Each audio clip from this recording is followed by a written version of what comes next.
নমস্কাৰ Assamese education YouTube চেনেলটোলৈ আপোনালোক সকলোকে স্বাগতম জনাইছোঁ। চেণ্ট্ৰেল বেংক অফ ইণ্ডিয়া ফালৰ পৰা যোনটো 3000 এপেণ্ডিচিপ ভেকেঞ্চি আহিছিলে এই ভেকেঞ্চিটোৰ কাৰণে লাষ্ট ডেট আচলতে হৈ গৈছিলে।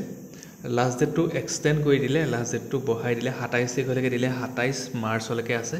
আপোনালোকে সোনকালে আবেদন কৰি ল'ব যোনখিনি আবেদন কৰিব পৰা নাছিলে। ইয়াতে আচলতে চেণ্ট্ৰেল বেংকৰ ফালৰ পৰা আহিছিলে 3000টা পোষ্ট আছে এপেণ্ডিচিপৰ। অনলাইন যোগে আবেদন কৰিব লাগিব।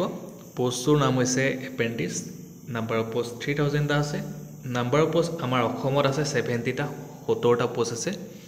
আৰু প্লেচ অফ পষ্টিং আপোনালোকৰ এনিৱেৰ ইন ইণ্ডিয়া। চ' ইণ্ডিয়াৰ আপোনালোকে যিকোনো এটা জেগাতে দিব।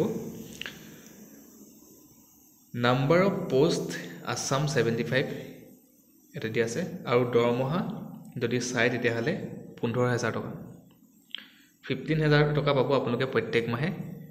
15000 টকা দৰমহা পাব। এজ লিমিটটো দিছে। এজ লিমিটটো আপোনালোকৰ জন্ম হ'ব লাগিব এই দুটা চনৰ মাজত, ঠিক আছে। 1/4/1996 আৰু 31/3/2004 এই দুটাৰ মাজত জন্ম হ'ব লাগিব, ঠিক আছে।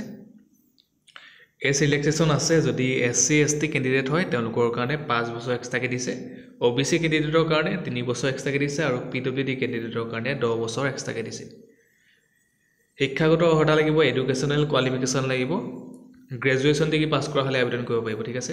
Graduate degree in any discipline. আপোনালোকে ছায়েন্স, আৰ্টছ, কমাৰ্চ যিকোনো ষ্ট্ৰীমৰ পৰা পাছ কৰা হ'লে আবেদন কৰিব পাৰিব। আৰু ইয়াতে উল্লেখ কৰা আছে যে candidate should have completed and have passing certificate for their graduation after 31 March 2020। আপোনালোকৰ গ্ৰেজুৱেশ্যনৰ পাছিং ইয়েৰটো 31 মাৰ্চ 2020 পিছত হ'ব লাগিব, ঠিক আছে। তাৰ পাছত পাছ কৰা হ'ব লাগিব। এপ্লিকেশ্যন ফিজটোলৈ গৈছোঁ। এপ্লিকেশ্যন ফিজটো PWD কেণ্ডিডেটে 400 টকা দিব লাগিব। SC ST ওমেন কেণ্ডিডেটে 600 টকা দিব লাগিব। আৰু বাকীখিনি কেণ্ডিডেটে আদাৰ্ছ কেণ্ডিডেটে 800 টকা দিব লাগিব, ঠিক আছে। আৰু এপ্লিকেশ্যন ফিজটো আপোনালোকে অনলাইন যোগে কটাব পাৰিব।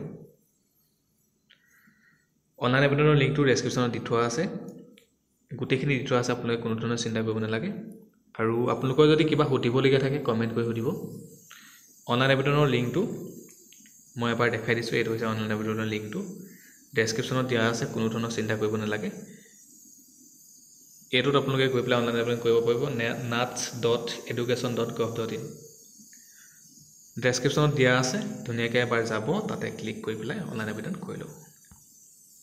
আৰু এইখিনিতে কৈ থ'ব বিচাৰিছোঁ, আপোনালোকে যদি আসামিজ এডুকেশ্যন ইউটিউব চেনেলটো চাই ভাল পায় চেনেলটো ছাবস্ক্ৰাইব কৰিব, ভিডিঅ'টো লাইক কৰিব আৰু সকলোকে শ্বেয়াৰ কৰি দিব। ধন্যবাদ।